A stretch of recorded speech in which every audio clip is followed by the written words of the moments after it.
¿Sabías que cada vez que estás usando Instagram, Netflix o una app de compras hay una base de datos trabajando detrás?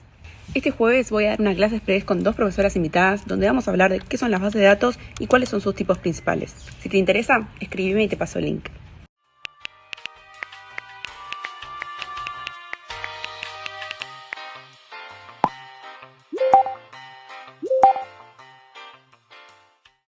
Three days later.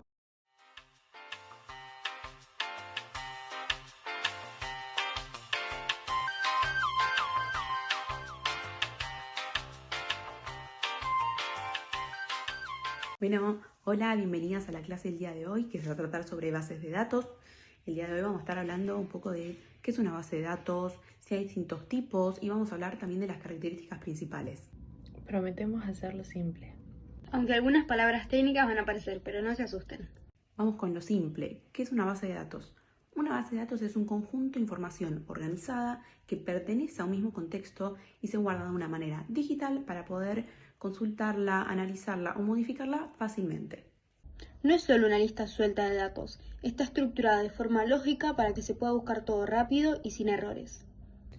Por ejemplo, Netflix guarda qué series mirás, Instagram guarda tu usuario, tus fotos y tus seguidores, y una facultad guarda datos de sus alumnos, de sus notas, de inscripciones. Entonces, una base de datos sería como una biblioteca digital donde se guarda muchísima información, pero todo más ordenado y conectado. Sí, claro, es como una biblioteca.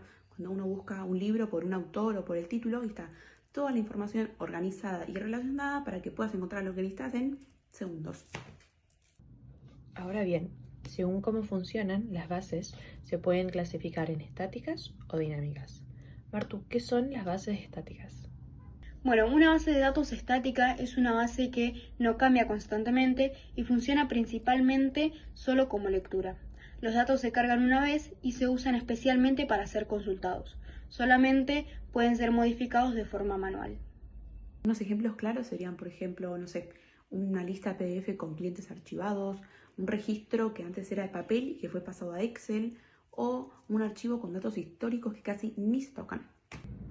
Sirven para consultar información, pero no están actualizándose todo el tiempo. ¿Y qué pasa cuando los datos sí cambian todo el tiempo? Ahí entran las bases de datos dinámicas. Son bases que se actualizan automáticamente, reciben información en tiempo real y cambian constantemente. Unos ejemplos bien fáciles serían, por ejemplo, Instagram, que guarda cada foto, cada like, cada comentario. Mercado Libre, con las compras, los pagos, los envíos, no sé, y hasta las apps bancarias, ¿no? Que actualizan los saldos con cada movimiento. Son las que usamos todos los días sin darnos cuenta. Ahora bien, además de clasificarlas por función, se clasifican por la forma en la que estructuran los datos. Esto se llama modelo de datos. Los modelos de datos van a definir cómo se guardan estos datos y cómo vamos a recuperar la información más tarde. Existen varios modelos: jerárquico, de red, deductivo, distributivo y el más usado, el relacional. Estas últimas, las bases de datos relacionales, organizan la información en tablas que se relacionan entre sí. Bien, y cada tabla guarda un tipo de dato diferente, por ejemplo, clientes, productos, pedidos y demás.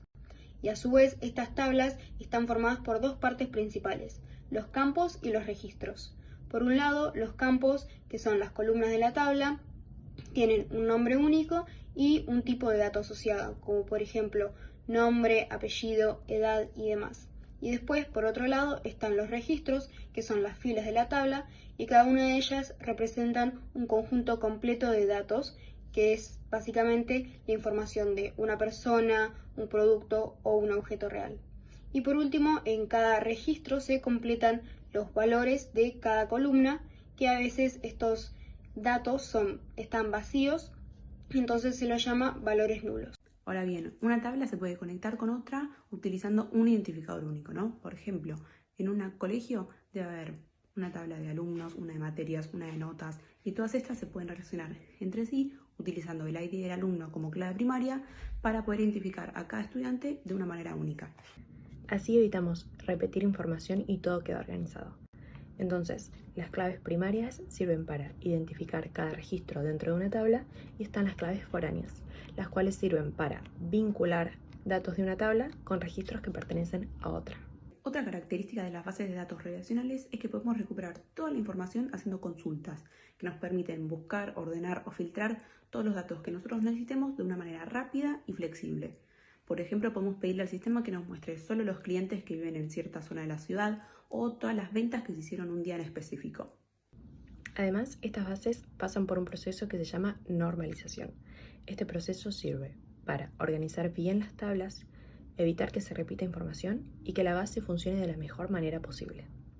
Por ejemplo, en lugar de escribir los datos del cliente en cada compra que realiza, esos datos se guardan y se los relacionan a cada compra que el cliente hace. Entonces podemos decir que las bases de datos relacionales permiten organizar la información en tablas con filas y columnas, establecer relaciones entre distintos datos sin necesidad de repetir información, realizar consultas rápidas y permite también trabajar de una manera mucho más ordenada y eficiente. ¿Esas son las más usadas hoy en día? Y sí, la verdad es que son las más utilizadas específicamente en sistemas de bancos, en universidades, en empresas y hasta en redes sociales, ¿no? Porque nos permiten manejar grandes volúmenes de datos de una manera segura y muy organizada. Entonces, para resumir, una base de datos es una herramienta que nos permite guardar información de una manera organizada para que luego podamos acceder a ella fácilmente. Que según su funcionamiento pueden ser estáticas cuando los datos cambian poco o casi nada, o dinámicas cuando los datos se actualizan constantemente en tiempo real. Y cuando esa información está organizada en tablas que se relacionan entre sí, estamos hablando de una base de datos relacional. Bueno, gracias por sumarse a esta clase. Esperamos que nuestra explicación les haya servido. Nos vemos.